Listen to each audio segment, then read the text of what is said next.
What it do, y'all? It's your boy Wavy. Stay Wavy TV. I hope y'all staying wavy out there. Let's get it, man. Back at y'all with some NBA basketball content, man. I want to talk to y'all about a trade that I think should happen in the offseason this year, man. And it's between two players. I think that the Chicago Bulls should trade Zach Lavine to the New Orleans Pelicans for Zion Williamson. Now, hear me out. I know why y'all going to ask me, like, why do I think that should happen? Because I think it's a good scenario for both teams, honestly, man. When you look at Zion Williamson with the Pelicans, he hasn't played that many games since he got drafted by them. He's having trouble, weight issues and injury issues. He can't stay on the court. Every single year he gets injured, and when he gets cleared to play, like y'all just seen, man, in the play-in game, man, he was cleared to play, but he made a personal choice to not play because his mind wasn't right. He didn't feel confident enough to go on the court out there and compete with his team. You know what I'm saying? So he didn't play. And when you look at Zach Lavine, I'm going to be honest with y'all, right? When Lonzo Ball was healthy, when he first got to the Chicago Bulls, I thought that Lonzo Ball, Zach Lavine, and DeMar DeRozan was a great big three. You know what I'm saying? Because Lonzo Ball is a true point guard. You know what I'm saying? Lonzo Ball, he's a traditional pass first point guard. And you don't really have too many point guards out there like that. Like a lot of point guards these days is like score first. Like niggas like Kyrie. Kyrie's not. I don't look at Kyrie Irving and Russell Westbrook or Trae Young as true point guards. But Lonzo Ball is like a true point guard. Like kind of like how Chris Paul is. You know what I'm saying? He's a great passer. He can knock down the three. Got good handles. It just has good basketball IQ. But ever since Lonzo Ball got injured, for some reason, man, Zach Lavine and DeMar DeRozan, they don't work. They don't play well together because what happens is Zach Lavine, he likes to ball hog and he likes to be the number one guy. You know what I'm saying? He was on the team before DeMar DeRozan was there. And it's crazy because, like, when Lonzo first got injured, you kind of seen DeMar DeRozan become the number one guy on the team. But somewhere along the line, because Zach Lavine's numbers started to drop. Zach Lavine usually averages about 30 a game. You know what I'm saying?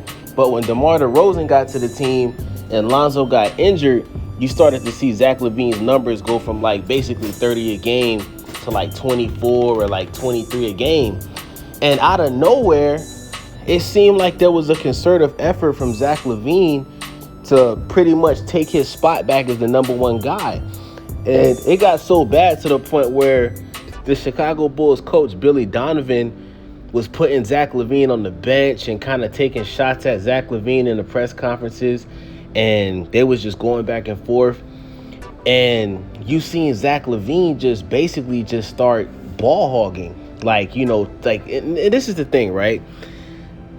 Zach Lavine, in my opinion, I don't think he's meant to be the number one guy, at least right now.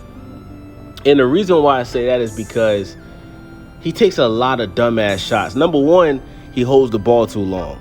Number two, he causes too many turnovers. I believe he had 5 turnovers in the game against the Miami Heat where they were in a play-in game and, they got kicked out of the playoffs. They didn't make the playoffs after they lost to the Heat. Too many turnovers. Too many bad shot selections. He takes way too many threes, and he's not an efficient three-point shooter. And a lot of the times, man, like when he should pass the ball, he likes to ball hog, dribble, take a dumbass three, step back, and it just destroys the team chemistry. Now we also got to talk about Vujacic. I don't think he's been living up to par for his role on the team. He kind of seems like he should be a bench player, honestly, man. I mean, he just looks like. He looks like he shouldn't be a starter. He's good enough to be in the NBA, but, his three-point percentage has dropped. He's not that aggressive offensively, and he just doesn't really even have a presence on the team. So DeMar DeRozan, in my opinion, he should be the number one guy on the Bulls. I think when Lonzo comes back, you keep DeMar DeRozan. But if you trade Zach Lavine for Zion Williamson, and you got Lonzo, DeMar DeRozan, and Zion Williamson, now you got a squad. Because Zion Williamson has a better basketball IQ, doesn't cause that many turnovers. He's a beast in the paint. You can't stop Zion in the paint. And you don't have to worry about Zion Williamson taking a bunch of threes every fucking game like Zach Lavine does. And then on the New Orleans Pelicans side, you got CJ McCollum, you got Zach Lavine, and you got Brandon Ingram. You got a squad, right? And you don't have to worry about Zach Lavine not playing because he's not injury prone. You get rid of having to deal with Zion Williamson eating too much goddamn Popeyes over there in New Orleans, not staying in shape. Because, guys, I don't think people realize this, right? Zion Williamson is 6'6", and he's almost 300 pounds. You understand what I'm saying? And the bad thing about that is it's not mostly muscle. He has a lot of fat on his body. So because of that, because he's such an explosive player, you know, his hamstring and his ankles and his feet, they can't handle all that fucking weight on his body. So when he signed an extension with the Pelicans, they literally put a clause in his contract saying that he needs to stay at a certain weight. The reason why he didn't want to play in that play-in game to help his team possibly get into the playoffs is because when he fucked up his hamstring, he gained all that fucking weight back that he lost at the beginning of the season. He's not going to tell nobody that because he's fucking embarrassed. But if you look at the press conference he did where he said that he didn't feel mentally ready to play, just look at his face. He's clearly overweight. I mean, there was a video in the pregame where he was dunking and shit, but he didn't look how he's supposed to look because he's out of shape. So I think this would be a great trade for both parties. Let me know what y'all think about this. Do y'all agree?